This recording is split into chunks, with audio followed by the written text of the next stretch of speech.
कुठलीही गोष्ट ज्याच्यामुळे बेचैनी येते, ज्याच्यामुळे तुम्हाला स्वतःचा फोकस हटतो, कॉन्सन्ट्रेशन होत नाही, अशा गोष्टी ह्या सगळ्या व्यसनामध्येच मोडतात. कॉम्बिनेशन ऑफ औषधं आणि समुपदेशन या दोघांचं एकत्रित असणं हे गरजेचं असतं. आमचे व्यसनाधीन पेशंट सुद्धा सांगतात, हो ते उपलब्ध कशाला करून देतात, मग आम्ही घेतलं नसतं. फक्त सरकार करेल मला नाही वाटत त्यांनी काय होईल. सगळ्यांनी करायला पाहिजे.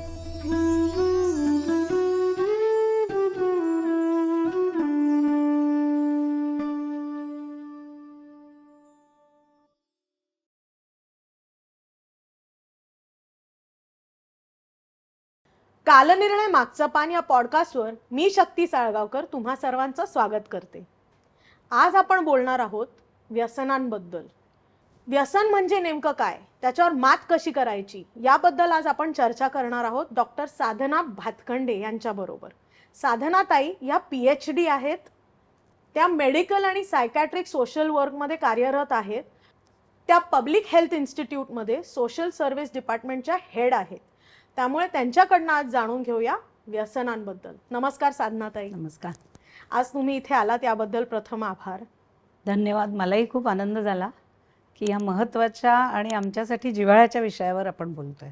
येस, आणि हा खूप महत्त्वाचा एवढ्यासाठी आहे की व्यसनाचं स्वरूप बदलतंय. तर आधी आपण जाणून घेऊया की व्यसन म्हणजे नेमकं काय असतं. व्यसन हा एक आजार आहे असं हेल्थमध्ये मानलं जातं, मेंटल हेल्थ आणि फिजिकल हेल्थ दोन्हीच्या दृष्टीने.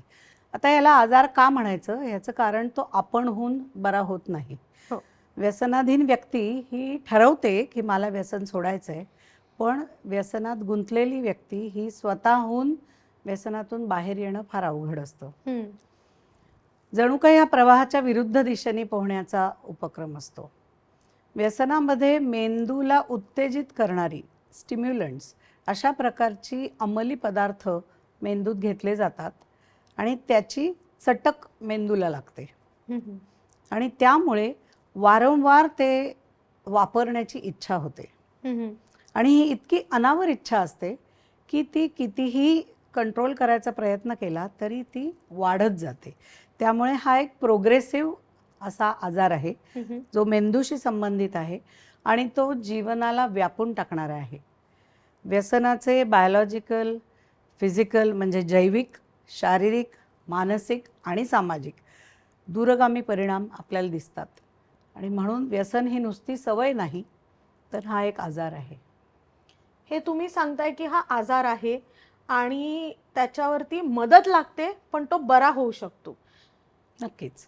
तर ही जी मदत असते ती कुठून मिळते. व्यसन हा एक मानसिक आरोग्य समस्येचा भाग असल्यामुळे मानसोपचार तज्ज्ञ, मानसशास्त्रज्ञ म्हणजे psychiatrist, psychologist, psychiatric social workers, counsellors, संघटना, सपोर्ट ग्रुप्स, आधार गट अशा अनेक पदर असतात की ज्याच्यातून मदत मिळवता येते. व्यसनांचे वेगवेगळे प्रकार असतात का. हो, एक तर दोन मुख्य भाग आपण करू शकतो. सबस्टन्स यूज डिसऑर्डर की ज्याच्यामध्ये कुठला तरी अंमली पदार्थ गुंतलेला आहे. उदाहरणार्थ अल्कोहोल आहे किंवा तंबाखूची सवय असेल तर त्याच्यामध्ये निकोटीन आहे. किंवा आता आणखीन इतर ड्रग्ज आहेत की ज्याच्यामध्ये गर्द सारख्या गोष्टी आपण ऐकतो. तर हे झाले सबस्टन्सेस. पण ह्याच्या व्यतिरिक्त आता सोशल मीडिया किंवा नॉन सबस्टन्स यूज असलेले की जिथे कुठलाही अंमली पदार्थ नाही परंतु तरीही त्या गोष्टीचं व्यसन लागलेलं असतं. For example gaming. आता मुलं पुष्कळशी गेमिंगमध्ये अडकली आपण ऐकतो, किंवा गॅम्बलिंग, जुगाराचं व्यसन. तर हे सुद्धा व्यसनच आहे, कारण इथे माणसाला थांबता येत नाही, इच्छा असूनही. त्यांना कळत असतं, असं नाही आहे की त्याला कळत नाही की हे चुकीचं आहे, समाज विघातक आहे किंवा ह्याच्यात माझं नुकसान होत आहे. हे त्या व्यक्तीला माहीत नसतं असं नाही, पण त्याला ते थांबवता येत नाही. अनकंट्रोल्ड इम्पल्स असते आणि त्यामुळे ती व्यक्ती त्याच्यात गुंतत जाते. तर ही दोन प्रकारची आपण विभागणी करू शकतो, ज्याच्यामध्ये पोर्नोग्राफी येईल की सेक्शुअल कंटेंट असलेले व्हिडिओज बघणं किंवा मासिकं बघणं अशासारखं सुद्धा व्यसन असतं. मोबाईलचा अतिरिक्त वापर किंवा रील्स सतत बघत राहणं. आपण अशी पण माणसं बघतो की जी तासनतास एखाद्या सोशल मीडियामध्ये गुंतलेली राहतात.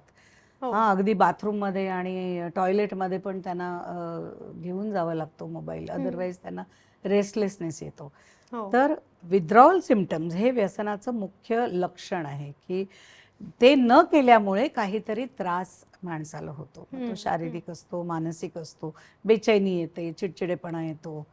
हां, तर आपण स्वतः आपल्याला कशाचं तरी व्यसन आहे हे कसं ओळखावं आणि ते किती कठीण आहे? कसं आहे की व्यसन हे समजून माणसाला लागत नाही. एकत्र पार्टीमध्ये किंवा कुठेतरी पिकनिकला गेलेत आणि तिथे मुलं किंवा कोणीही अ, व्यसनाचा वापर केला, तर तिथे त्या 10 पैकी 2 असे असतात की ती व्यसन म्हणून त्याचा वारंवार वापर करतील. त्याच्यामध्ये मी जसं मगाशी म्हटलं की जैविक घटक महत्त्वाचा आहे. तुमची ब्रेन केमिस्ट्री काय सांगते, डोपामिन काय करतं, मेंदूतलं केमिकल, असे अनेक घटक आहेत. पण त्या व्यक्तीला स्वतःला हा वापर वाढतो म्हणजे फ्रिक्वेन्सी आणि क्वांटिटी, सातत्य, अनेक वेळा ते वापरण्याची इच्छा होणं आणि प्रमाणही वाढणं. अशा 2 गोष्टी ज्या वेळेला दिसतात त्यावेळेला माणसाला ओळखायला हरकत नाही की मी ह्याच्यात आता गुंतत चाललो किंवा हे मला आता व्यसन लागलं. नुसतंच मी गंमत म्हणून किंवा मला कधीतरी रिलॅक्स वाटावं किंवा कोणाच्या कंपनीमध्ये मी हे वापरलंय असं होत नाही. हे जर केलं नाही तर मला त्याचा त्रास होतो. हे जेव्हा लक्षात येतं त्यावेळेला ती व्यक्ती ओळखू शकते की आपल्याला हे व्यसन लागलं.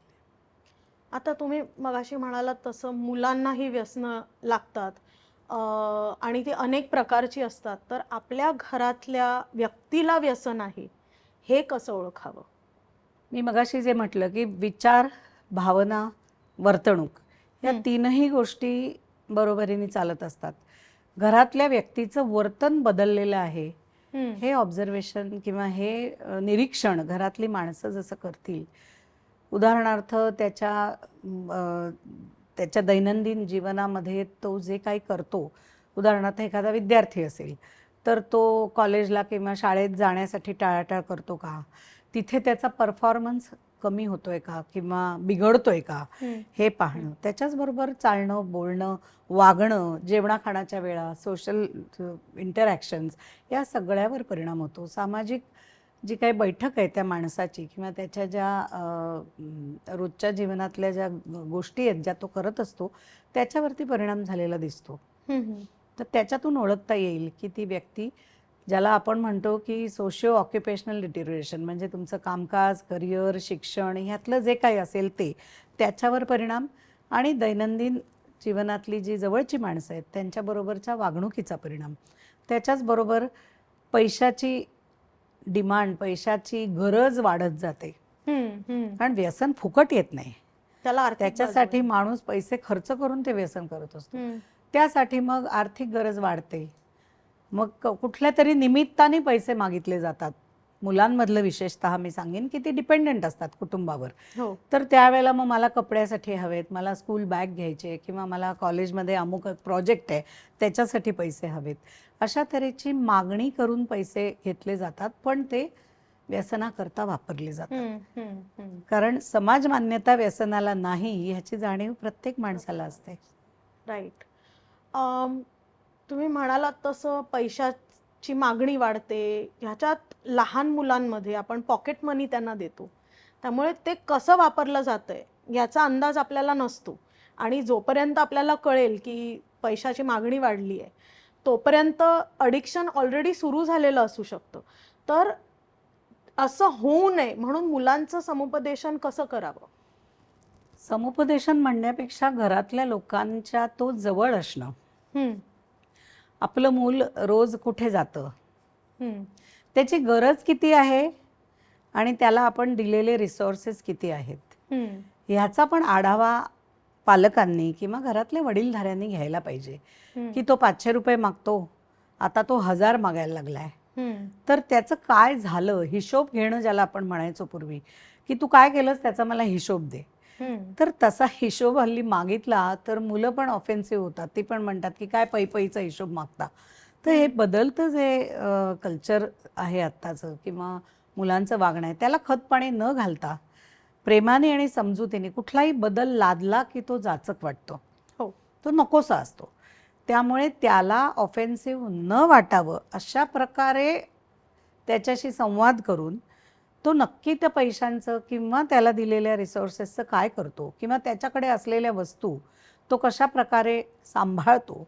कधी कधी मुलांचंच उदाहरण घेतलं तर ती एखादी गोष्ट विकून टाकतात, त्यांना कळत नाही. त्यावेळेला त्या व्यसनात जर ती अडकली तर ते व्यसन प्राप्त करण्यासाठी त्याच्या मोबदल्यात पैसे घ्यावे म्हणून ते कितीही महागडी वस्तू विकून टाकतात. जसं व्यसन वाढत जातं, प्रोग्रेस होतं, मी मगाशी म्हटलं तसं प्रोग्रेसिव्ह डिसऑर्डर आहे ही थांबत नाही, ती वाढते.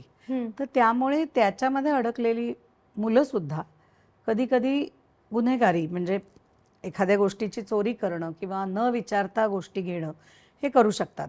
पण मुलांचं खाणं पिणं, त्यांची रोजची झोप, आपल्याबरोबर मुलं जेवतात का, आपल्याबरोबर काही कार्यक्रमाला समारंभाला येतात का, की नेहमीच आपल्याला टाळतात, याचं निरीक्षण घरच्यांनी करायला पाहिजे. तसंच त्यांचा जिथे कुठे ती मुलं ज्या कुठल्या शिक्षणाचा किंवा करिअरचा पाठपुरावा करतायत तिथे त्यांचं काय चाललंय ह्याचा पण अंदाज घ्यायला पाहिजे. ती कोणत्या मित्रमंडळीत मिसळतात हे पण माहिती पाहिजे, की ते कुठल्या ग्रुपमध्ये आहेत, कुठे कुठे फिरतायत हे सुद्धा आपल्याला कळलं पाहिजे. म्हणजे त्यांच्या मागे हेरगिरी करा असा अर्थ नाही, पण माहीत असणं हे गरजेचं आहे. तुम्ही म्हणता तसं मुलांच्या संगोपनात बदल आलेले आहेत, समाजात बदल आलेले आहेत. तसंच लहान वयात मुलांवर ताणतणाव खूप असतो, प्रेशर असतं. तर या ताणतणावाचा आणि व्यसनाचा काय संबंध आहे? आपल्याला हा जो ताणतणाव तुम्ही सांगितलं त्या ताणतणावामध्ये त्याचा संबंध व्यसनाशी निश्चितच जवळचा आहे. पण ताणतणाव आधी का व्यसन आधी असा प्रश्न आहे. ताणतणावामुळे व्यसन वाढतंय असं एकीकडे म्हटलं जातं की नाही, टेन्शन पोटी मी हे करतो. मग त्या टेन्शनचे वेगवेगळी कारणं माणसं देतात की बाबा आर्थिक फटका बसला किंवा प्रेमसंबंधामध्ये अपयश आलं, परीक्षेमध्ये अपयश आलं किंवा कौटुंबिक कलहामुळे मी टेन्शनमध्ये होतो, ह्या ताणामुळे मी व्यसनाकडे गेलो. पण ॲट द सेम टाईम व्यसनामुळे पण हे ताणतणाव वाढतात. तर ताणतणावाचा आणि व्यसनाचा जवळचा संबंध आहे. याचं कारण ताणतणावाला कसं हँडल करायचं, कसं त्याचा सामना करायचा योग्य पद्धतीने, ह्याच्यावर जर विचार झाला नाही तर मग व्यसनाकडे मुलं माणसं वळू शकतात. आता तुम्ही म्हणालात तसं अंमली पदार्थांचं व्यसन असतं आणि जिथे अंमली पदार्थ नाही आहे तसंही व्यसन असतं. तर आजकाल प्रत्येकजण हसता हसता म्हणतो की माझ्या मुलाला मोबाईलशिवाय राहवत नाही किंवा माझा नवरा मोबाईलशिवाय काही करूच शकत नाही. तर हे जे मोबाईलचं व्यसन आहे हे किती सिरियस आहे याबद्दल थोडंसं सांगाल का? अति सर्वत्र वर्जयेत असं म्हटलेलंच आहे. त्यामुळे जी गोष्ट अतिरिक्त प्रमाणात, आता प्रत्येकाची गरज ही निराळी असू शकते. एखादा IT प्रोफेशनल असेल तर त्याला कदाचित स्क्रीन टाईम किंवा त्याला जो लागणारा जे गॅजेट आहे त्याची गरज अधिक आहे. परंतु ज्याला आत्ता तुम्ही जे उदाहरण दिलं ते कदाचित सर्वसामान्य माणसाचं आहे की ज्याच्यामध्ये त्याला एवढी गरज असण्याची गरज आहे की नाही हे ओळखायला प्रत्येकाने शिकायला हवं. तर टाईम लिमिट करून घेणं, मोबाईल शिवाय आपल्याला राहता येतं हे आधी आपण पडताळून बघतच नाही. कधीतरी मोबाईल राहिला तर इतके लोक बेचैन होतात की आता माझं सगळं हरवलं, मला आता नंबर लक्षात नाहीत, मला महत्त्वाचे मेसेज येणार नाहीत. ते उपयुक्त साधन आहे, परंतु त्याचा जर अतिरिक्त वापर व्हायला लागला तर ते तुमच्या मेंदूला कंट्रोल करायला लागतं. त्याच्याशिवाय बेचैनी निर्माण होते. कुठलीही गोष्ट ज्याच्यामुळे बेचैनी येते, ज्याच्यामुळे तुम्हाला स्वतःचा फोकस हटतो, कॉन्सन्ट्रेशन होत नाही, अशा गोष्टी ह्या सगळ्या व्यसनामध्येच मोडतात. तर मोबाईल सुद्धा तसाच आहे की जो एकसारखं त्याचं हे वाजलं, अलर्ट आलं, नोटिफिकेशन आलं तर त्या नोटिफिकेशनसाठी सुद्धा माणूस तळमळतो की आत्ता मला कळलं पाहिजे, ताबडतोब मला. तर देर इज अ कंपल्शन. व्यसनाचा मुख्य भाग हा आहे की तिथे सक्ती आहे. ते जर केलं नाही तर माणूस बेचैन होतो, रेस्टलेस होतो. तर त्यामुळे ते मर्यादित वापर हा केव्हाही चांगला. मर्यादा आपण ओलांडली आहे हे पाहण्यासाठी पण तो बाजूला ठेवून बघायला पाहिजे. की मला जमतंय का त्याच्याशिवाय. हे तुम्ही खूप सोपं करून सांगताय, पण मला एक सांगा की तुम्ही आता अनेक लोकांबरोबर काम करता, तुमचा लोकसंग्रह मोठा आहे. सध्या व्यसनाधीनता वाढते आहे का, आणि ती का वाढते? सध्या असं नाही, व्यसनाधीनता हा अनेक वर्षांपासूनचा आपला प्रश्न आहे आणि ती वाढते आहे. मी मगाशी जसं म्हटलं की ताणतणाव, टेन्शन्स जसे ज्या झपाट्याने वाढत आहेत, हां, तर त्या झपाट्याने आत्ता आपण मूल जन्माला आलं की त्याचा विचार करतो की याला आता ठेवायचं कुठे, कोणाकडे ठेवायचं, कसं ठेवायचं. आईवडिलांना अजिबात वेळच नाही आहे. सकाळी 8 ते रात्री 8, 9, 10 पर्यंत माणसं बिझी आहेत. तर अशा वेळेला दुर्लक्ष होणं, माणसांकडे दुर्लक्ष होणं, मग ती मोठी, लहान, म्हातारी सगळ्यांकडे. तर हे जोपर्यंत आपण थोडंसं मागे येऊन थोडं थांबून त्याचा विचार करणार नाही, कुटुंब संस्था ज्या वेळेला विस्कळीत व्हायला लागते त्यावेळेला परस्परांमधला संवाद कमी होतो, थांबतो. त्यावेळेला ह्या सगळ्या अशा विषयांना आपल्याला सामोरं जावं लागतं. व्यसनाधीनता वाढते त्याचं कारण मानसिक ताणतणाव वाढत आहेत. शारीरिक तर वाढतायतच, पण त्याच्याचबरोबर मानसिक ताणतणाव वाढतायत आणि मग त्याला कसं हँडल करायचं, कसा सामना करायचा हे न कळल्यामुळे मग हे सोपा रिलीफ आहे हा. झटकन ह्यानी मला स्टिम्युलस मिळतो. आपल्या मेंदूमध्ये जे डोपामिन स्त्रवतं त्यांनी एक काय म्हणतो आपण रिवॉर्ड सिस्टीम चालू होते की ज्याच्यामध्ये तुम्हाला रिलीफ वाटतो. त्या रिलीफचा आनंद घेण्यासाठी ते मी आज केलं, उद्या केलं, चल मला हे नकोच आहे, दुःख हे टेन्शनच नको आहे. तर त्यासाठी त्यामुळे हा जो गुंता आहे हा थोडासा थांबून वेळ देण्याचाच आहे. म्हणजे तर जर असं जर केलं तर कदाचित आपल्याला पाहता येईल की वाढती व्यसनाधीनता ही मौज मजेसाठी आहे, स्टेटस म्हणून आहे, की मला ह्या लोकांमध्ये बस उठ करायची आहे तर मला हे केलंच पाहिजे, नाही तर मी वेगळा दिसेन किंवा मी वेगळी दिसेन, मला बावळट म्हणतील. Peer pressure. आणि मग मला असं वेगळं नाही व्हायचं आहे ना, मला त्यांच्यासारखं पाहिजे व्हायला. आणि त्यासाठी कारण घरात एकटे आहेत, बाहेर एकटे आहेत, एकटेपणाचं काय करायचं ते कळत नाही आणि मग मैत्री जर टिकवायची असेल तर हे मला करायला पाहिजे असं वाटतं. त्यामुळे तो एक टप्पा आहे की ज्याच्यामुळे व्यसनं मुलं करायला लागतात किंवा माणसं करायला लागतात. सगळ्यांच्या बरोबर आपण असावं ह्या फिलिंगसाठी. हो. दुसरं तुम्ही जसं आधी सांगितलं तसं ताणतणाव हा आहेच की ज्याच्यामुळे कोपिंग जर कमी असेल किंवा त्याचा सामना कसा करायचा हे जर कळत नसेल तर मग त्याचं औषध म्हणून व्यसन करावं असं वाटायला लागतं. दुसरं कधीकधी कामाचं स्वरूप असं असतं. आता फॉर एक्झाम्पल आमच्या पब्लिक हेल्थ इन्स्टिट्यूट्समधनं ज्यांची कामं स्वच्छता कर्मचारी असतात ते सांगतात हे खूप घाणीचं काम मी करतो, तिथे मला ही दुर्गंधी सहन होत नाही म्हणून मला हे घ्यावं लागतं. तर अशीही काही कारणं आहेत. अर्थात हजारो लोक हे काम करतायत, ते सगळेच्या सगळे व्यसनाधीन नाही आहेत, परंतु प्रत्येक कामाचं स्वरूप, एअरलाईन्समध्ये काम करणारी लोक त्यांचे ड्युटी आवर्स वेगवेगळे असतात किंवा त्यांचं स्टेटसचं एक कल्पना वेगळी असते.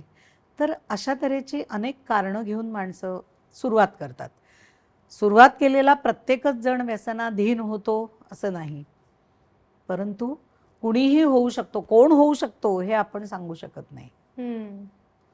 हा त्यातला धोक्याचा भाग आहे. हो, पण हे आपण जर सतर्क राहिलो तर आपल्या घरात किंवा आपल्या समाजात व्यसनाधीन कोण होत असेल तर त्याला मदत करता येते, पण त्यासाठी एक अवेअरनेस हवा.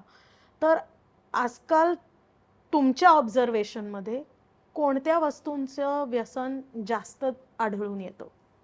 आता काय आहे की जसा काळ बदलतो तसं मी म्हटलं की झपाट्याने तरुण पिढी आता वेगवेगळे नवीन नवीन प्रयोग करून बघते. तारुण्य हा प्रयोगशीलतेचाच भाग आहे. तरुण अवस्थेमध्येच माणूस एक्सपेरिमेंट करत असतो. त्यामुळे दारू ही तर ज्याला आपण अल्कोहोल म्हणतो त्याचे विविध प्रकार पूर्वापार चालत आलेले ते आहेतच. निकोटीन म्हणजे तंबाखूचे वेगवेगळे प्रकार आहेत की ज्याच्यामधनं पुष्कळशी व्यसनं तंबाखूशी निगडीत आहेत, ज्याला आम्ही गेटवे ड्रग म्हणतो, की जिथून सुरुवात होते आणि जो लोकांना आक्षेपार्ह वाटतच नाही.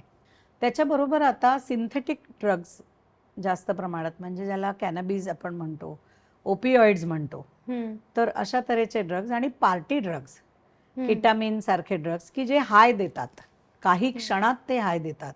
इनहेलंट्स म्हणजे ज्याच्यातून जसं पूर्वी व्हाईटनर फक्त आपल्याला माहीत होतं किंवा पेट्रोल लोक वापरायचे, स्पिरिट. हां, ते भोळ्यावरती घेऊन नाकानी ओढून, तर तसंच हे एमडी सुद्धा ते नाकानी ओढतात किंवा कशावर ठेवून घेतात. तर हे प्रकार आता वाढायला लागलेत आणि महागडी येते व्यसनं आणखीन. तर चरस, गांजा, अफू हे सगळे तर आहेतच. म्हणजे जसे अल्कोहोल ही एक कॅटेगरी झाली, निकोटीन एक झाली, तशी ओपिओइड्स, कॅनॅबिस अशा तऱ्हेची व्यसनं आता वाढत आहेत. आणि मगाशी जे आपण म्हटलं डिजिटल मीडिया, हे जे सोशल मीडिया, मोबाईल आणि इलेक्ट्रिकल म्हणजे इलेक्ट्रॉनिक गॅजेट्स या सगळ्यांच्या मध्ये अडकण्याचं प्रमाण आता खूप वाढतंय. पोर्नोग्राफी वाढते आहे की अनेक लोक, आणि हे सगळं उघड केलं जात नाही अनेक महिने, कारण ह्याच्या मागे शरम असते किंवा ते सर्कल असतं की ज्याच्यामध्येच हे शेअर केलं जातं. पार्टीज फ्रिक्वेंटली होतात. हो. हल्ली ज्यांना म्हणजे तरुण पिढी त्यांचे पॅकेजेस मोठी आहेत, त्यामुळे सेलिब्रेशनची व्याख्या पण आता अशी झाली आहे की celebration is always with some kind of a drug. आपण रेव पार्टीची उदाहरणं ऐकतो, रेव पार्टीवरती धाड पडते आणि मग मुलं सापडतायत, मोठ्या लोकांची मुलं सापडतायत, असंही बरेचदा होत आहे. तर तिथे पण हे ड्रग्ज वापरले जात आहेत. अभ्यासासाठी किंवा अभ्यासाचं प्रेशर कमी करण्यासाठी आता अनेक लहान मुलांना मानसोपचार तज्ज्ञांकडे नेलं जातं आणि मानसोपचारासाठी सुद्धा औषधांचा वापर केला जातो. या औषधांचा गैरवापर होतानाही दिसतो का? म्हणजे त्याचं व्यसन लागू शकतं का? मानसोपचार तज्ज्ञांनी दिलेल्या औषधांच्या गैरवापरापेक्षा सुद्धा इतर जी काय पेन रिलीफसाठी वापरली जाणारी औषधं, ह्याचा गैरवापर होतो. जसं पूर्वी कफ सिरप, कोरेक्स सारखी सिरप घेऊन मुलं, कोरेक्स असंच नाही कुठलंही कफ सिरपचा वापर, कारण त्याच्यातही अल्कोहोल काही प्रमाणात आहे, तर अशा तऱ्हेच्या पदार्थांचा म्हणजे अशा तऱ्हेच्या प्रिस्क्रिप्शन ड्रग्सचा वापर व्हायचा. तर आता इतरही जशी अवेलेबिलिटी अँटी अँझायटी मेडिसिन्स असतात की जी दिली जातात, त्यांनी पण एक प्रकारे मानसिक शांततेत आपण गेलो अशा तऱ्हेची भावना येऊन त्याचाही अब्यूज वाढला आहे. जेवढा अवेअरनेस मानसिक स्वास्थ्याकडे बघण्याचा वाढला आहे, तसाच त्याचा वापर म्हणजे पळवाटा माणूस शोधतच असतो. त्यामुळे ते करून बघूया आणि त्यांनी कसं वाटतं ह्या गुंत्यात अडकणारी पुष्कळ लोक आहेत. या औषधांची सवय लागू शकते असं जर सांगितलं तर हे टाळता येतं का? निश्चितच. खरं सांगायचं तर कुठलाही मानसोपचार तज्ज्ञ हा औषध देताना त्याचा असा वापर करत नाहीत की हवी तेवढी घे. हो. प्रिस्क्रिप्शन शिवाय अत्यंत स्ट्रिक्टली ती डिस्ट्रीब्यूट केली जातात. ती कुणालाही पटकन विदाऊट प्रिस्क्रिप्शन मिळूच शकत नाहीत. बरोबर. परंतु तरीही जशा आता बॅन केला म्हणजे त्या गोष्टी बॅन होतात असं नाही, त्याच्यासाठी लोक वेगवेगळे मार्ग शोधत असतात. तर तसा हा प्रकार आहे. पण डॉक्टर सांगताना सांगतात की ह्याचा अतिरिक्त वापर नाही, ह्याचं प्रमाण एवढं घ्यायला हवं आहे किंवा ही गोळी आवश्यकता असेल तेव्हाच घ्या, अदरवाईज घेऊ नका. एक स्ट्रिप दिली तर ती पूर्ण वापरायची नाहीये, ती तुम्हाला ज्या ज्या वेळेला ही लक्षणं असतील त्याच वेळेला घ्या असं सांगून पाठवलेलं असतं. हो. त्यामुळे अवेअरनेस होतो आहे, परंतु तो स्वीकारण्यासाठी ती मानसिकता आणखीन डेव्हलप व्हायला पाहिजे. तुम्ही आता म्हणालात तसं व्यसन कधी होतं ते कळत नाही, तो प्रोग्रेसिव्ह आजार आहे. पण आपल्या घरातल्या एखाद्या व्यक्तीला व्यसन आहे हे कळल्यावरती तो सगळा खेळ संपला का, की त्या व्यसनातून बाहेर येणं शक्य आहे? नक्कीच संपला नाही. ह्याचं कारण व्यसन हा जेव्हा आपण आजार आहे म्हणतो, आजाराला उपचार आहेत. डायबिटीज झाला म्हणजे आपण त्या माणसाला आता तू गोड नाही खाऊ शकत, आता तो काहीच नाही करू शकत असं नाही म्हणत. त्यामुळे त्यांनी पथ्य पाळायचे, त्यांनी उपचार घ्यायचे, त्यांनी जीवनशैलीमध्ये काही बदल करायचे, जी गोष्ट व्यसनासाठी पण लागू पडते. फॉर एक्झाम्पल, त्याला आपल्याला आधी पहिली गोष्ट म्हणजे आधार द्यायला हवा आहे. व्यसनामुळे काय होतं, त्याच्या जशा शारीरिक आणि मानसिक अवस्थेवर परिणाम होतो तसाच त्याच्या सामाजिक जीवनावर प्रचंड मोठा परिणाम होतो, कौटुंबिक जीवनावर परिणाम होतो. लोकांना तो नको नकोसा वाटायला लागतो, त्याचा तिरस्कार वाटायला लागतो की अरे हा जाणून बुजून करतोय, हा आम्हाला छळायला करतोय किंवा ह्याला किती समजावलं तरी हा तेच करतो, मग हा ऐकतच नाही, हा मनमानी करतो वगैरे वगैरे. पण हा आजार असल्यामुळे त्याला बरं करण्यासाठी प्रयत्नही आजारी माणसाला साठी जसे केले जातात, पोटाच्या आजारी माणसाने जर उलटी केली तर आपण ओरडत नाही, हो. आपण म्हणतो असू दे असू दे, तुला त्रास नाही ना झाला, असं आपण विचारतो. इतक्या प्रेमाने व्यसनाधीन माणसाशी कोणी वागत नाही. तर त्याचा इतका तिरस्कार केला जातो घरामध्ये, त्याला त्याच्यावर विश्वास ठेवला जात नाही आणि तशी त्याची वर्तणूक असते, त्यामुळे त्याचा तिरस्कार केला जातो. तर पहिली गोष्ट ही आहे की त्याच्यावर नुसती टीका टिप्पणी न करता तो कसा आहे, त्याला काय वाटतं, त्याला बरं व्हायचं आहे ना, त्याला बरं करण्यासाठी कुठे कुठे उपचारांच्या संधी उपलब्ध आहेत ह्याची माहिती आपल्याला त्याला द्यायला पाहिजे. दुसरी गोष्ट, आधार आणि प्रेम ह्या दोन गोष्टींमुळे तो आत्मविश्वास जो त्याने गमावलेला असतो, व्यसनाधीन व्यक्ती जरी आरडाओरडा करत असली तरी मनातून ती खूप खचत चाललेली असते. त्याला कळत असतं की खिशात आता काही उरत नाही आहे, समाजात आपल्याला कोणी विश्वास ठेवत नाही आहे आणि ह्या गोष्टीचा त्याला त्रास होत असतो, पण त्याला कळत नाही आता बाहेरच कसं यायचं आहे. तर त्यामुळे त्याला मार्ग दाखवणं आणि त्याच्यासाठी कोणीतरी मी तुझ्या बरोबर आहे हे सांगणं महत्त्वाचं आहे. तू असं कर, तुझा तू बरा हो, आता एवढं छळलंयस, आता पुरे झालं, असं म्हणणारे खूप असतात. पण तू कसा बरा हो, आपण कसं करूया हे सांगणारी माणसं पाहिजेत. आणि ही रिलॅप्स होणारी प्रक्रिया आहे, ज्याच्यामध्ये एकदा सुटलेलं व्यसन पुन्हा येणार आहे, ते पुन्हा येणार आहे, कारण या आजाराचं स्वरूपच तसं आहे. त्यामुळे ते पुन्हा येणार आहे तर पुन्हा आपल्याला बरं करायचं आहे. तितकं सामर्थ्य घरातल्या लोकांना पण ठेवायला लागतं आणि त्याच्यासाठी पण आधार गट असतात. जसे अल्कोहोलिक अनॉनिमस असतात तसे ॲल अनॉन नावाचे कुटुंबासाठी, बायकांसाठी, विशेषतः नवरा बायकोच्या नात्यामध्ये असं होऊ शकतं की त्या नवऱ्याचा ती बाई तिरस्कार करायला लागते. प्रेम असतं पण तरी वाटत असतं अरे यांनी छळून छळून माझं आयुष्य बर्बाद केलं. तर मग अशा वेळेला जर तिची इच्छा असेल तर तिला या गटांतून मदत मिळू शकते. आता तुम्ही म्हणालात तसं उपचार होऊ शकतात, या गटांमध्ये जाऊन तुम्हाला मदत मिळते, तर हे उपचार सुरू कुठे होतात आणि ते कसे, म्हणजे घरच्यांनी लक्ष देणं आणि एक संवेदनशील अप्रोच घेणं गरजेचं आहे, पण हे सगळं सुरू कुठे होतं आणि कुणाकडे नेमकं, मानसोपचार तज्ज्ञांकडे जायचं की समुपदेशकांकडे जायचं, हे सुरू कुठे होतं? खूप सुंदर प्रश्न आहे. पहिली गोष्ट, सुरुवात ह्याची त्या व्यक्तीपासून होते. कारण मी जेव्हा मान्य करते की मला प्रॉब्लेम आहे, मी जेव्हा स्वीकार करतो की मला व्यसनाचा आजार आहे, त्यावेळेला मी त्या आजाराचा उपचार घेण्यासाठी तयार होईन. बळजबरी चालत नाही. असे बळजबरीने आणणारे, कारण ऑफिसमध्ये जर नोट आली की तुम्ही इरेग्युलर आहात, आता तुम्ही फिटनेस घेऊन या तरच तुम्ही कामावर या, तर त्यावेळेला ती माणसं नाईलाज असतं येतात. पण मग तिथे त्यांचं मोटिवेशन किंवा इच्छाशक्ती तेवढी तीव्र नसते. पण ज्यावेळेला स्वतः मोजलेली किंमत लक्षात येते त्यावेळेला ती व्यक्ती स्वतःहून म्हणते की मला बदलायचं आहे किंवा मला प्रयत्न करायचा आहे.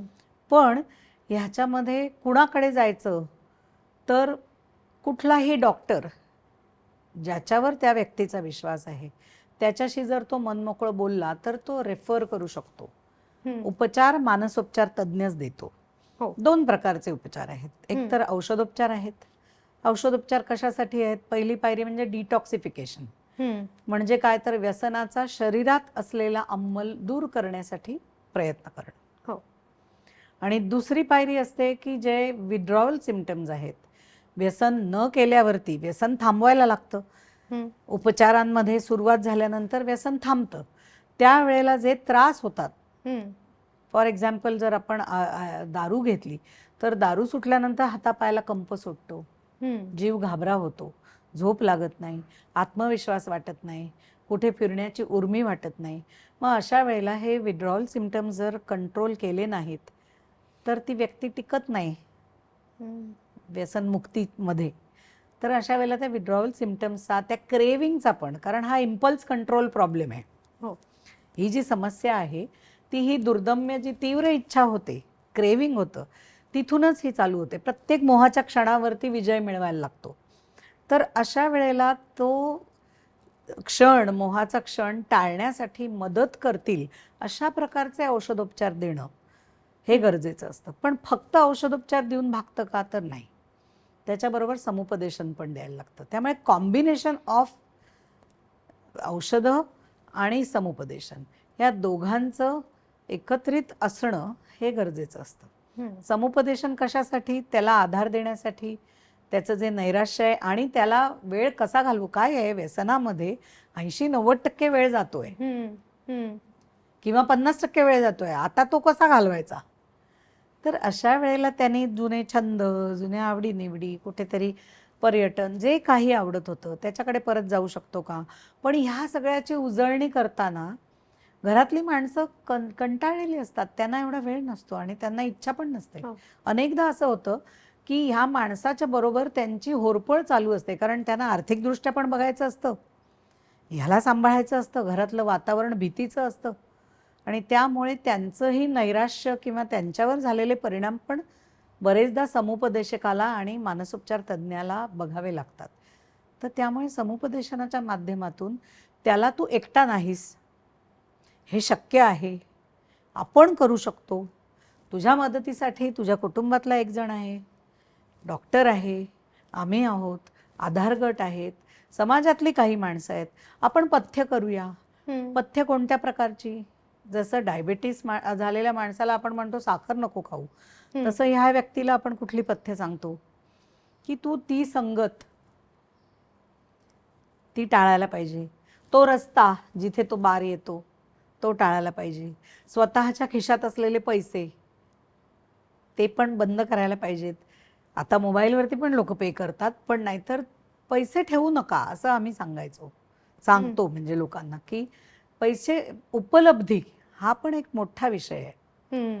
जसं व्यसनाधीनतेच्या कारणांमध्ये एक महत्त्वाचं मगाशी सांगायचं राहिलं की कुटुंबातली एक व्यक्ती व्यसन करत असते, लहानपणापासून तो मूल ते बघत असतं, त्याला त्याच्यात गैर काहीच वाटत नाही, असं वाटतं हे काय बाबा आजोबा सगळे करत होते, आई पण करत होती, त्यामुळे काही हरकत नाही आहे. तर अशा तऱ्हेचे जे बदल आहेत जीवनामध्ये, लाईफस्टाईल चेंजेस हे करण्यासाठी समुपदेशक खूप मदत करू शकतो. तुम्ही म्हणताय त्यावरून एक लक्षात येतं की व्यसनाधीन व्यक्तीकडे बघायचा दृष्टिकोनही बदलायची गरज आहे. फक्त त्याच्या कुटुंबानीच नव्हे तर समाजाने सुद्धा. कारण अनेकदा आपण पाहतो की पिअर प्रेशर हा व्यसनाधीनतेत खूप महत्त्वाचा घटक आहे. तुम्हाला एखाद्या पार्टीला गेल्यावर तुम्ही म्हणता आज नाही मी घेणार, तर आग्रह करणारे लोक येतात की काय एकदा प्यायल्याने काय होतं वगैरे. त्यामुळे अवेअरनेस हा कसा वाढवावा आणि त्या व्यक्तीकडे पाहायचा दृष्टिकोन आणि त्याची हतबलता ही समजून घेऊन कशी घ्यायची? सुरुवातीच्या काळात तर मी म्हणेन की म्हणजे व्यसनाधीन व्यक्तीच्या बाबतीत बोलताना ज्या वेळेला त्याला अशा तऱ्हेचं प्रेशर त्याच्यावर येणार असेल असे प्रसंग त्यांनी टाळायचा प्रयत्न करावा. असं गरजेचं नसतं की सगळ्या पार्ट्यांना तुमची हजेरी महत्त्वाचीच आहे. एखाद्या वेळेला तुम्ही सांगू शकता की नाही माझी तब्येत बरोबर नाही, घरातलं कोणीतरी आजारी आहे, कारण इतकं तो खोटं बोललेला असतो अदरवाईज. तर त्यावेळेला थोडंसं स्वतःच्या हितासाठी खोटं बोलणं, जिथे ह्या प्रकारचं व्यसन किंवा त्याला ज्याची ॲलर्जी निर्माण झाली आहे ते उपलब्ध आहे अशा ठिकाणी न जाणं हे गरजेचं. दुसरं, जी माणसं आग्रह करणारी आहेत त्यांना ठामपणाने उत्तर देऊन बाजूला होणं आणि अशा तऱ्हेचा प्रेशर ग्रुप तयार करणं की जेणेकरून 2 लोक आग्रह करत असली तर इतर 5 सांगितलं पाहिजे त्याला नको असेल तर त्याला नको देऊ किंवा त्याला इतकं डिवचण्याचं कारण नाही. तर हाच बदल समाजामध्ये होण्यासाठी तुम्ही जे आता हा कार्यक्रम करताय अशासारखे अनेक व्हायला हवेत, नियमित व्हायला हवेत. कारण नाही म्हणणारी माणसं आता कमी राहिली आहेत. त्यामुळे अंडर प्रेशर घेणारी लोक खूप आहेत आणि मग लक्षातच येत नाही की त्याच्यात कोण वाहवत जाईल. पण हा जो कुटुंब म्हणून तुम्ही वैतागलेले असताना सुद्धा म्हणजे अनेकदा यातनं असं होऊ शकतं की जी अडिक्टेड व्यक्ती आहे तो एक सेंटर फोर्स बनतो त्या कुटुंबाचा किंवा त्या समाजाचा किंवा त्या ग्रुपचा, आणि इतरांच्या गरजा ह्या शॅडो होऊन जातात, ओव्हर शॅडो होऊन जातात आणि त्यातून त्यांना हा व्यसन करतो म्हणजे अपराध करतो असं वाटतं. तर इथे त्या केअर गिव्हर्सचं समुपदेशन किती महत्वाचं आहे? अत्यंत महत्त्वाचं आहे. ह्याचं कारण जे सफरिंग आहे ना, ते फक्त त्या माणसाचं नाही आहे. मगाशी जे मी म्हटलं की त्यांची बायको, त्यांची मुलं, आमच्याकडे अशी मुलं होती की ज्यांनी सांगितलं वडिलांना की तुम्ही शाळेत येऊ नका, आम्हाला लाज वाटते. त्यामुळे लोकांशी संपर्क करताना बिचकणारी, आत्मविश्वास गमावलेली अशी मुलं अशा कुटुंबांमधनं दिसतात की ज्यांना खूप भीती वाटते की वडील आल्यानंतर असं घरात काहीतरी होईल, किंवा ही व्यसनाधीन व्यक्ती घरात असेल तर तिथे कोणी बोलत नाही, त्यांच्याशी संवाद नाही, किंवा घरात चिडीचूप वातावरण असतं.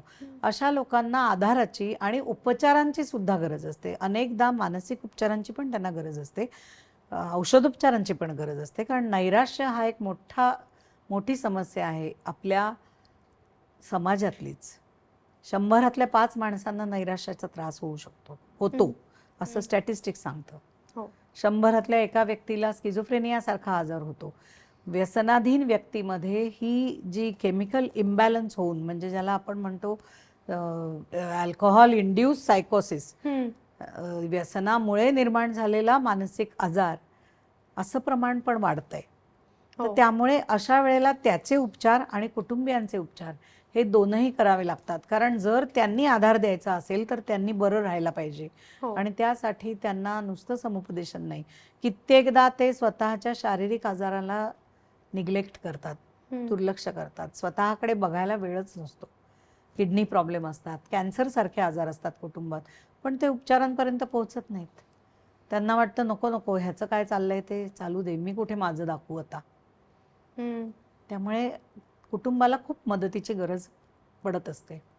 आणि त्यासाठी मी मगाशी जे म्हटलं की आधार गट हे सुद्धा कधी कधी उपयोगी पडतात. की जर कुटुंबातली व्यक्ती उभी राहत नसेल तर त्या आधार गटातला व्हॉलेंटियर एकमेकांना मदत करू शकतो. कारण जसं आंधळ्याचं दुःख आंधळा जास्त समजेल, ज्याला आपण एम्पथी म्हणतो, ती व्यसनाधीन व्यक्तीच्या बाबतीत, त्याच्या कुटुंबियांच्या बाबतीत पण खरी असते. त्यामुळे जे आधार गट असतात त्याच्यामध्ये ही माणसं दिलखुलास बोलतात की मी काय काय केलंय, कारण समोरचा पण तितक्याच मोकळेपणाने बोलत असतो. त्यामुळे त्यांना संकोच होत नाही, न्यूनत्वाची भावना नसते. म्हणजे या विषयांवर जर चर्चा झाली आणि एकमेकांची सिच्युएशन समजून घेतली तर एक वेगळा मानसिक आधार मिळू शकतो का? निश्चितच, निश्चितच. आता हे जे आधार गट आहेत हे सगळीकडे म्हणजे किती प्रचलित आहेत? म्हणजे मुंबईमध्ये असतील तर खेड्यापाड्यात सुद्धा आहेत का? आणि हे शोधायचे कसे?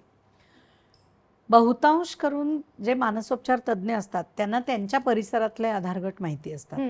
फक्त आधार गट काम करतो का तर नाही, मानसोपचार तज्ज्ञ हा असतोच पाठीशी. बरेचसे जसे गावोगावी जेव्हा आपण म्हणतो, मुंबई शहरामध्ये अनेक चर्चमधनं आधार गट चालतात, किंवा अनेक शाळांमधनं चालतात, परंतु किंवा हॉस्पिटल्समधनं तर असतातच. परंतु गावोगावी जे मानसोपचार तज्ज्ञ असतात, ज्यांची हॉस्पिटल्स त्यांनी चालू केलेली असतात, ते सुद्धा अशा तऱ्हेच्या गटांचा पुढाकार घेऊन सुरुवात करून देतात. आणि तिथे मार्गदर्शक म्हणून पण काउन्सिलर्स नेमतात की जेणेकरून त्या आधार गटाला एक प्रकारचं वळण राहावं. तर स्वमदत गट आणि आधार गट असे दोनही चालू असतात. तसंच हेल्पलाईन्स आहेत का यासाठी? जशी सुसाईड हेल्पलाईन आहे तशी अडिक्शनसाठी हेल्पलाईन आहे? फक्त ॲडिक्शनसाठी नाही आहे, मेंटल हेल्थ इश्यूजसाठी हेल्पलाईन आहेत. त्या पण पब्लिक हेल्थ इन्स्टिट्यूट्समधनं आहेत. आणि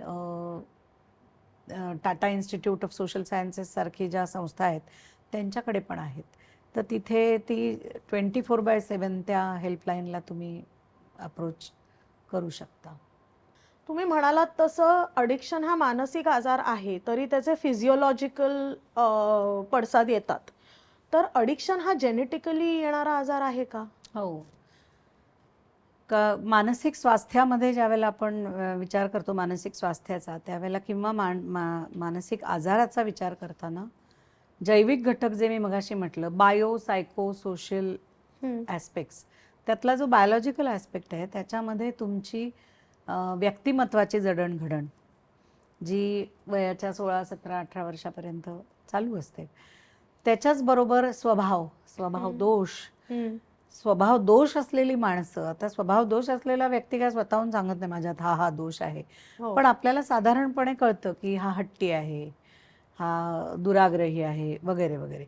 तसं जेनेटिकली जसा डायबिटीज, माझ्या आईला डायबिटीस होता, माझ्या आजीला होता, म्हणजे मला होण्याची शक्यता अधिक आहे, म्हणून मी वेळीच काळजी घेतली पाहिजे. हो. तसं व्यसनाधीनता जर कुटुंबात असेल तर ती पुढच्या पिढीत येण्याची शक्यता अधिक असते. अर्थातच इथे एक्सटर्नल स्टिम्युलस आपण देतोय, म्हणजे व्यसन उपलब्धी, ज्याला मी मगाशी म्हटलं की घरामध्येच जर इकडे तिकडे दारू अवेलेबल आहे, तर मग वडिलांचे मित्र जर असं घेत असतील पार्टीच्या वेळी, माझ्या घरात आहे, माझे मित्र आले, मी पण आता मोठा झालोय, मग काय प्रॉब्लेम आहे घेतलं तर. अशा तऱ्हेची वृत्ती मुलांमध्ये होते. आणि आत्ताचं जे मुक्त, मी असं म्हणत नाहीये की कंट्रोलमध्ये सगळ्यांनी राहायला पाहिजे, मोकळेपणा, संवादामध्ये मोकळेपणा हा अपेक्षित आहे, परंतु कशाचा मोकळेपणा द्यायचा ह्याचा विचार एक पालकांना, कुटुंबातल्या व्यक्तींना केलाच पाहिजे. मी तुम्हाला तेच विचारणार होते की नेचर वर्सेस नर्चर हे एक डिबेट असतं की काही गोष्टी एस्पेशली मेंटल हेल्थच्या तुम्हाला जरी वडिलोपार्जित आलेल्या असल्या तरी नर्चर करून त्या अवॉइड करता येतात. तसं पेरेंटिंग म्हणजे बालसंगोपन याचा काय रोल आहे अडिक्शन कंट्रोलमध्ये ठेवण्यासाठी? एकतर प्रामाणिक संबंध आई-वडिलांचे आणि मुलांचे. आई-वडिलांना प्रामाणिक राहून स्वतःला विचारायला पाहिजे की मी काय करतो किंवा करते, तर मग मला अधिकार आहे. मुलं इतकी चाणाक्ष आहेत, इतकी हुशार आहेत आणि इतकी त्यांच्याकडे जनरल फंड ऑफ नॉलेज एवढा आहे की त्यांना तवरून ताकभात हे फारच बाळबोध उदाहरण झालं, त्यांना खूपच काही माहिती आहे. त्यामुळे आपल्याला पालकांना हे बघायचं आहे की मी कशा प्रकारचं रोल मॉडेल म्हणून मुलासमोर वावरतो किंवा वावरते, माझं काय रुटीन आहे, त्यातलं योग्य म्हणून किंवा अप्रिशिएट करण्यासारखं कौतुकास्पद काय आहे, कोणत्या वर्तणुकीचं कौतुक समाजात होईल, अशा ज्या काही गोष्टी आहेत, कोणते सिनेमे आपण एकत्र पाहतो, कोणत्या प्रकारच्या वातावरणात आपण जातो, कुठल्या कुठल्या पर्यटन स्थळांना आपण भेटी देतो, तिथे आपण काय करतो, अशासारखे अनेक छोटे छोटे वाटणारे विषय आहेत की ज्याच्यामध्ये असे पालक आहेत की ते पर्यटनाला म्हणून जातात, पण तिथे गेल्यानंतर just to relax and to chill, त्यांचा एक निराळाच उपक्रम असतो. मूल इकडे तिकडे आपला जीव रमवत असतं, कुठे झोपाळ्यावर जातं, कुठे काहीतरी जातं, मग ते बघत असतं की आई वडील निवांत घेत बसलेले आहेत. तर अशा वेळी त्या मुलाला त्याच वेळेला संस्कार होतो की चिल करणे इज इक्वल टू हे. तर त्याच्याबरोबर आपण खेळतो का, त्याच्याबरोबर आपण बोलतो का, त्याला काय आवडतं हे पाहतो का, त्याच्या काही छंद वर्गांसाठी आपण वेळ देतो का, त्याला घेऊन जातो का, अशा अनेक पेरेंटिंगच्या गोष्टी. मी असं म्हणत नाही आहे की आत्ताचे पालक निर्बुद्ध आहेत आणि ते अजिबात काही करत, भयंकर कष्टाळू आणि इंटेलिजंट पालक आहेत. पण जेव्हा व्यसन येतं तिथे कुठल्या प्रकारच्या मर्यादा त्यांनी स्वतःला घालायच्या आहेत आणि मुलासमोर काय आदर्श ठेवायचा आहे, मुलीसमोर काय आदर्श ठेवायचा आहे याचा विचार करायचा आहे. कधी कधी मूल आईवडिलांच्या पुढे मोठ्याने काहीतरी सांगतंय, बोलतंय आणि त्याचा अधिकार घरामध्ये चालू आहे आणि आईवडील निश्चित पडलेत, असं चित्र आता दिसायला लागलंय की ते ऐकतात, नाही तर तो आवरतच नाही आम्हाला, मग तो घर सोडून गेला तर, मुलाला घाबरतात. अशा तऱ्हेची भीती आईवडिलांना वाटायला लागली आहे. पण म्हणजे हा संवादाचा, हा कुटुंब व्यवस्थेचा कुठेतरी विचार करण्याचा विषय आहे. आणि संवाद म्हटलं की साधनाताई मला एक सांगा की मुलांशी मोकळेपणाने हे असं अडिक्शन असतं असं बोलावं का? किंवा अनेक वेळेला लोक म्हणतात की आम्ही ना आमच्या मुलाला आमच्या बरोबरच दारू ट्राय करावीशी वाटली म्हणून दिली, कारण उगाच मित्रांबरोबर घेऊन त्याची सवय लागण्यापेक्षा आमच्या बरोबर एक्सपिरियन्स केलेला बरा. तर ह्या ज्या मर्यादा आहेत त्या खूप नाजूक आहेत, तर त्या कशा स्वतःहून आखायच्या? नाही, काय आहे की प्रत्येक कुटुंबाची, आता फॉर एक्झाम्पल अमुक एका समाजामध्ये दारू अमुक प्रसंगी देणं किंवा हळदीचा समारंभ असतो किंवा कुठल्या कुठल्या कल्चरमध्ये वेगवेगळ्या कल्पना असतात, त्यावेळेला त्या मुलाबरोबर किंवा त्याच्या समवेत, त्याच्या आजूबाजूला त्याच्यासह अशा तऱ्हेचं. तर कुठल्या वयात आपण त्याला काय सांगतोय, काय दाखवतोय, ह्याचा विचार आपल्याला करायचा आहे. दुसरी गोष्ट, त्याला हे एक्सपोजर दिल्यामुळे त्याच्यावर झालेला परिणाम काय आहे. ॲडिक्शनच्या 4 पायऱ्या आपल्याला नीट समजून घ्यायला पाहिजेत. पहिली गोष्ट म्हणजे यूज असतो, म्हणजे कधीतरी आपण त्याचा वापर करतो. दुसरा असतो तो अब्यूज असतो, म्हणजे माझं भांडण झालं आणि मग मला काय सुचेना म्हणून मग मी जाऊन सिगरेट ओढून आलो, तेव्हा मला जरा बरं वाटलं, तर ते अब्यूज झालं. किंवा अतिशय आनंदात आता इतके वर्षांनी ही मैत्रीण भेटली आहे की आम्ही दोघींनी भरपूर गप्पा मारताना सिगरेटी ओढल्या, हे जर काही मी म्हणत असेल तर that is also an abuse. त्याच्या पुढची जी पायरी आहे जिथे टॉलरन्स डेव्हलप होतो, म्हणजे मला मिळणारी नशा ही अमुक क्वांटिटीत मिळत असेल तर ती तेवढ्या प्रमाणात पुरत नाही, त्याच्यासाठी मला नशेचं प्रमाण वाढवावं लागतं, त्या पदार्थाचं प्रमाण वाढवावं लागतं, तेव्हा मला ती किक मिळते किंवा तो रिलीफ मिळतो. याचा earth you have tolerated that drug. तुम्ही त्याला पचवलं आणि म्हणून प्रमाण वाढलं. आणि शेवटची पायरी ही म्हणजे डिपेंडन्स, की ज्याच्याशिवाय माझं चालत नाही. मग सुरुवातीला मी महिन्यातून एकदा पगार झाल्यानंतर मग मी एव्हरी वीकेंड असं सुरू केलं, आणि मग रोजच ऑफिस सुटल्यानंतर आता काय काम आहे त्यामुळे मग मी सुरू केलं. तर हा डिपेंडन्स झाला की प्रमाण वाढलं आणि मग त्याचा परिणाम परत मग क्वालिटीवरती पडतो, कारण ती क्वालिटी मग पुरत झेपत नाही, खिशाला झेपत नाही, आणि मग तिथे अधःपतन सुरू होतं. तर कुटुंबामध्ये हे इंट्रोड्यूस करणं हे ज्या त्या पालकांचा तो प्रश्न आहे, परंतु ते इंट्रोड्यूस करताना जर तुमच्याकडे कुटुंबाचा इतिहास असेल असा, तर मग विचार करायला पाहिजे. कल्चरली माझ्या फॅमिलीमध्ये हे चालतंय किंवा आमच्या समाजात असं केलं जातंय, फाईन, पण त्याचा जर इतिहास असेल तर तुम्हाला ते बघायला पाहिजे ना, की आपण काय शिकवतोय, काय सांगतोय. कारण मग तो मुलगा तुम्हाला सांगेल की तुम्हीच सांगितलं होतं, तुम्हीच दाखवलं मला हा रस्ता. आणि अशी आहेत मुलं की वडील तिथेच थांबलेत because he was a social drinker, पण मुलगा किडनी फेल होऊन गेला. असे आहेत ना कुटुंब कितीतरी. तर मग विचार करायला पाहिजे. खरं तर यासाठी एक अवेअरनेस व्हावा म्हणून जर एखाद्या आपल्या लिस्नरला वाटलं की मला याबद्दल अजून माहिती हवी आहे, मला समजून घ्यायचं आहे, किंवा एखाद्या व्यक्तीला माझ्या घरात ही मदतीची गरज आहे म्हणून मला जाणून घ्यायचं आहे, तर त्यांच्यासाठी काय रिसोर्सेस? कोणत्याही महानगरपालिकेच्या रुग्णालयात व्यसनमुक्ती केंद्र किंवा तत्सम व्यवस्था असते. जर तशी नसेल तर तुम्ही नुसत्या सायकॅट्रिस्टकडे जाऊन किंवा सायकॅट्री ओपीडी जिथे चालते अशा ठिकाणी जाऊन आपल्या व्यसनाचा जो काही समस्या वाटणारे जे व्यसन आहे त्याच्याबद्दल निश्चित बोलावं, मोकळेपणाने बोलावं. विना खर्चाचं हे आहे. 10 रुपयाच्या केस पेपरवरती तुम्हाला डॉक्टर सल्ला देतो. हे सगळे तज्ज्ञ डॉक्टर आहेत, समुपदेशक आहेत. There is always a team. Clinical psychologist असतो, सायकॅट्रिक सोशल वर्कर असतो, मानसोपचार तज्ज्ञ असतो, ऑक्युपेशनल थेरपिस्ट असतो. कारण व्यसनाधीनतेमध्ये किंवा कुठल्याही मानसिक स्वास्थ्य समस्येमध्ये माणसाच्या कामकाजावरती परिणाम होतो, आणि तो जोखणारा, तो समजावून घेणारा आणि त्याच्यातून काय करता येईल. फॉर एक्झाम्पल, पावलं जर नम झाली आणि त्या माणसाला भरपूर कुठे कुठे चालायचं किंवा उभं राहायचं खूप वेळ, तर तो काय एक्सरसाइज केले, तर जसा फिजिओथेरपिस्ट असतो तसा ऑक्युपेशनल थेरपिस्ट असतो. तर अशा तऱ्हेचे कार्योपचार पद्धतींनी सुद्धा उपचार देणारे असतात तज्ज्ञ, की जे अशा पब्लिक हेल्थ इन्स्टिट्यूटमध्ये मिळतात.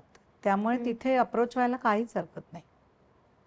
तुम्ही म्हणता तसं ॲडिक्शन अनेक व्यक्तींना होऊ शकतं आणि ते कधी होतं ते कळत नाही, तो आजार आहे. तर हा आजार जेंडर न्यूट्रल आहे का? आणि त्याचे फिजिओलॉजिकल जे इफेक्ट्स असतात, म्हणजे खूप दारू घेतल्यामुळे लिव्हरचं फेलियर किंवा किडनीचं फेलियर किंवा सिगरेटीमुळे होणारा अस्थमा किंवा लंग कॅन्सर, या ज्या गोष्टी आहेत त्या महिलांना किंवा पुरुषांना वेगवेगळ्या अफेक्ट करतात का? एक तर जेंडर न्यूट्रल नाहीच आहे, माणूस माणूसच आहे. परंतु स्त्रीचे जे ऑर्गन्स आहेत, एस्पेशली रिप्रोडक्टिव्ह ऑर्गन्स, ह्याच्यावरती होणारे भयंकर परिणाम ह्याची कल्पना त्या त्या वयातल्या मुलींना असत नाही असं दिसतं. हम्म, आणि त्यामुळे त्याच्याबद्दलची जाणीव जागृती हम्म, ही होणं भयंकर महत्त्वाचं आहे. याचं कारण परिणाम नंतर मग सेरिब्रल पाल्सी असलेली मुलं किंवा इतर काही की जी जन्मभर भोगतात नंतर. हम्म, म्हणजे अपराध त्या बाळाचा नसतो, पण आई जे काही अब्यूज करत असते त्याची कारणं वेगवेगळी आहेत. मी असं म्हणणार नाही की काही मुली किंवा बायका आता ह्या क्षेत्रात आहेत, CSW म्हणून काम करणाऱ्या आहेत, तर त्यांना काही विशिष्ट प्रकारच्या सवयी खूप लहान वयात लागलेल्या असतात आणि उपचार घ्यायला त्यांच्याकडे वेळ नसतो, त्यांना इच्छा नसते किंवा त्यांना एक प्रकारची नैराश्य असं असतं की त्यांना वाटतं जाऊ दे आता माझं काय राहिलंय संपेल.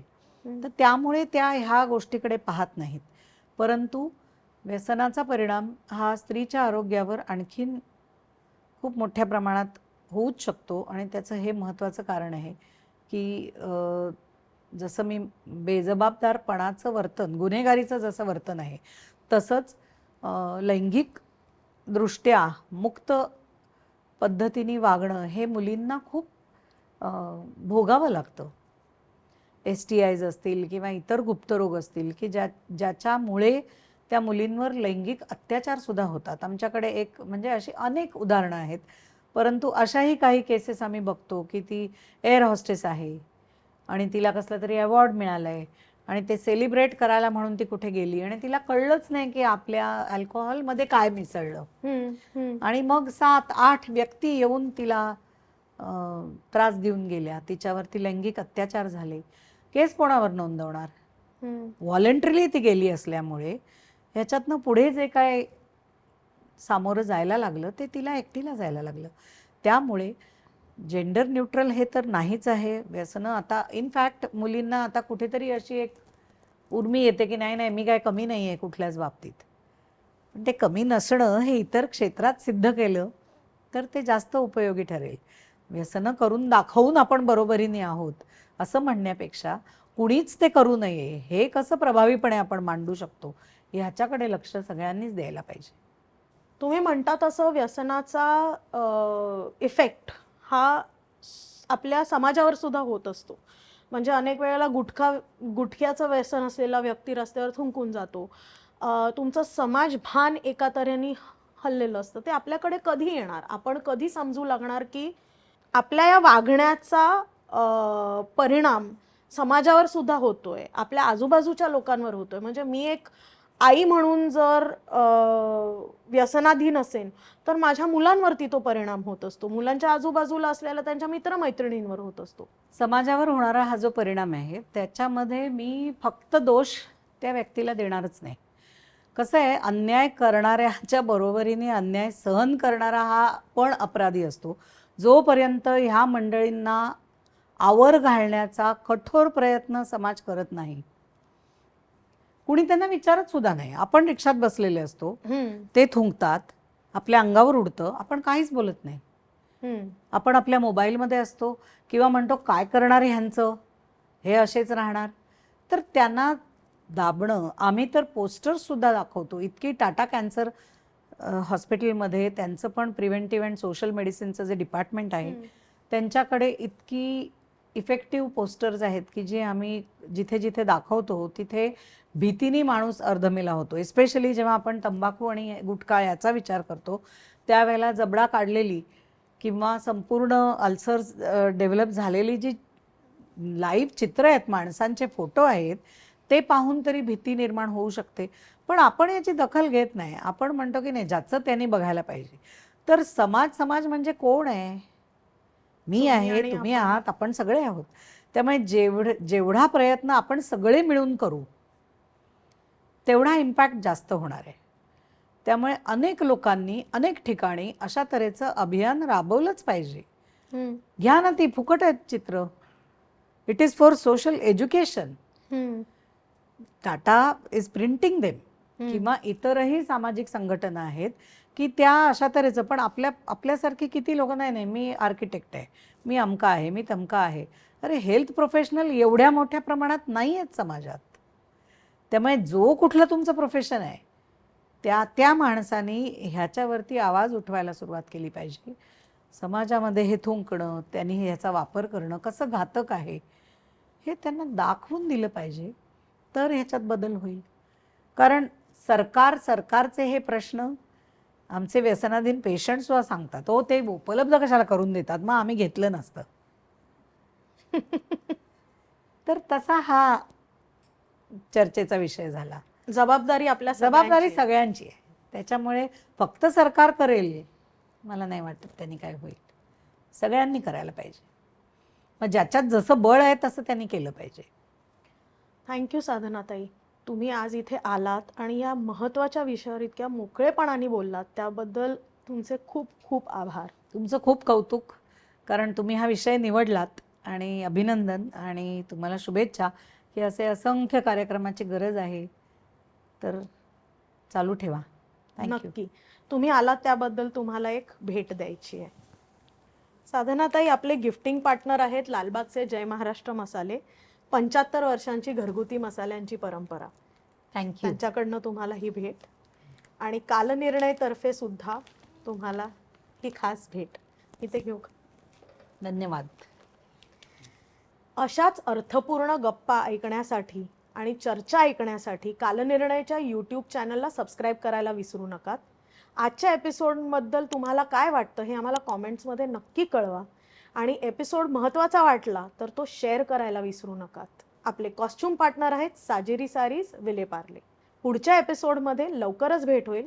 तोपर्यंत नमस्कार.